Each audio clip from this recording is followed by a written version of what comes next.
So guys we are so sorry. देखो मेरी बहुत ज्यादा ही तबीयत खराब थी, इस वजह से मैं स्मैकडाउन को कवर नहीं कर पाया, लेकिन we are back. So Friday night SmackDown जो हो रही थी climate pledge arena in Seattle Wisconsin से, वो कब की खत्म हो चुकी है। एंड अब क्योंकि स्मैकडाउन यूएसए नेटवर्क पर आ चुका है और ये उनका पहला शो भी होने वाला था, तो चलिए एक बार नजर मार लेते हैं कि आज हमें क्या कुछ देखने को मिला। सो वीडियो को एंड तक पूरा देखना। एंड नाउ आप देख रहे हैं रेसलमैनिक्स एंड सब्सक्राइब करना तो बनता है। तो गाइस शो की शुरुआत होती है एक नए लोगो, एक नई थीम सॉन्ग और नए इंट्रो के साथ। बट पायरोज हमें बाद में देखने को मिले, लेकिन फिर हमें ट्रिपल एच देखने को मिलते हैं, जहां वो अपने और द रॉक के पहले मैच को याद करते हैं जो उन्होंने स्मैकडाउन के मेन इवेंट में किया था, जब स्मैकडाउन को शायद पहला शो था। उसके बाद वो सभी का वेलकम करते हैं, जहाँ हमें पायरोज देखने को मिलते हैं। और फिर शुरू होता है नाइट का सबसे पहला मैच, जो होता है steel cage match for the undisputed WWE championship. Cody Rhodes अपने टाइटल को डिफेंड कर रहे थे अगेंस्ट सोलो सिकोवा। अब यूएसए नेटवर्क का पहला शो था, तो धमाकेदार शुरुआत होनी तो बनती थी, इसलिए मैच सबसे पहले ही हो गया। दोनों ने ही आते ही बैक एंड फोर्थ होना शुरू कर दिया। कभी लगा सोलो जीतेंगे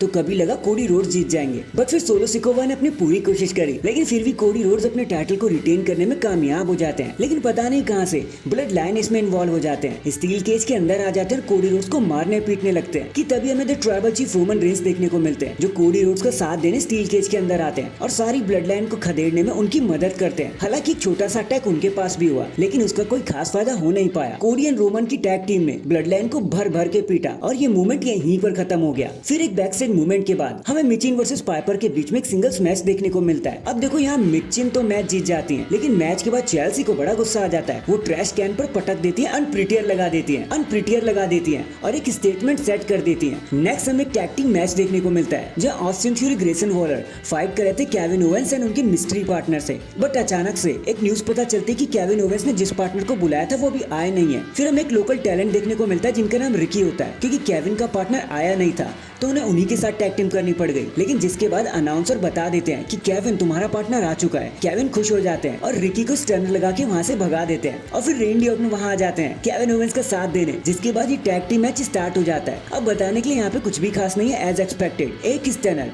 एंड एक आरक्यू इन स्टेरियो देखने को मिलता है हमें, और ऑर्टन एंड केविन मैच को बड़ी आसानी से जीत जाते हैं। फिर हमें बैक स्टेज सेगमेंट में निकेल्डिस देखने को मिलते हैं, जब निकेल्डिस इंटरव्यू देते हुए बताते हैं कि सोलो एंड जेकब ने रोमन एंड कोडी को चैलेंज कर दिया बैड ब्लड के लिए, उन्होंने तो कॉन्ट्रैक्ट साइन भी कर दिया है। अब देखना यह है कि रोमन एंड कोडी का इस पर क्या कहना है। हम कुछ ही देर में पता लगा लेंगे कि वहीं पर भागते हुए कोडी रोड्स आ जाते हैं और कहते हैं यार बहुत हो गया ये ब्लड लाइन का, ये मेरी प्रॉब्लम नहीं है, ये रोमन रेंस की सरदर्दी है, मेरे को इन सब में मत डालो यार, मैं यहाँ से बाहर जाना चाहता हूँ। नेक्स्ट हमें बेली नायोमी, Nia Jax and Tiffany Stratton के बीच में एक सेगमेंट देखने को मिलता है, जहाँ बेली नाया जैक्स को ललकारते हुए कहती है कि बेटा तुम टिफनी को कितना यूज करोगी अपने फायदे के लिए। जिसके बाद एक टैग टीम मैच सेट हो जाता है, जहाँ बेली एंड नायोमी बैड ब्लड में फेस करेंगी Nia Jax and Tiffany Stratton को, जहाँ जो हार जाएगा वो हमेशा के लिए स्मैकडाउन को छोड़ जाएगा। जिसके बाद हमें इन लेडीज के बीच में एक छोटा सा ब्रॉल देखने को मिलता है एंड आज बेली एंड नायोमी को अपर हैंड्स मिलते हैं। इसके बाद हमें एंड्राडे वर्सेस कार्मेलो के बीच में एक रीमैच देखने को मिलता है, जहां जो भी जीतेगा वो एले नाइट को चैलेंज करेगा फॉर द यूएस चैंपियनशिप। अब मैच तो ये काफी अच्छा था, लेकिन इन दी एंड एंड्राडे मैच को जीतने में कामयाब हो जाते हैं। जिसके बाद एले नाइट भगते हुए आ जाते हैं, वो स्टेज पर होते हैं और कहते हैं कि एंड्राडे कांग्रेचुलेशंस तुम जीत गए, लेकिन सिर्फ इसलिए ताकि तुम मुझसे हार सको और तुम्हें समझ आ जाएगा कि फाइनल गेम किसका है, ये है एलए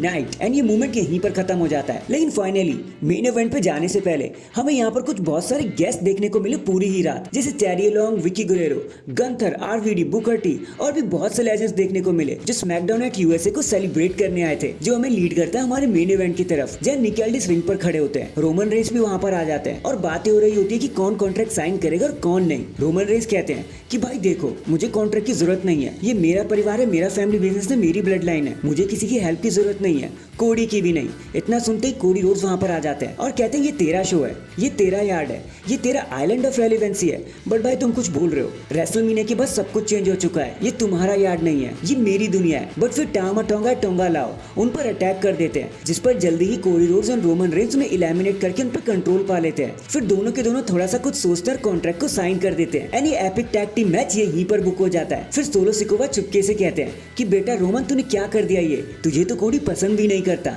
एंड डैंग, इसी के साथ हमारी फ्राइडे नाइट स्मैकडाउन यहीं पर खत्म हो जाती है। लेकिन आपको शो के बारे में क्या कहना था कमेंट करके जरूर बताना। एंड अगर चैनल पर नए हैं तो चैनल को अभी लाइक एंड सब्सक्राइब कर दो। बाकी मैं मिलता हूँ आपसे किसी और अपडेट के साथ, अब तक के लिए अपना ख्याल रखें और खुश रहें।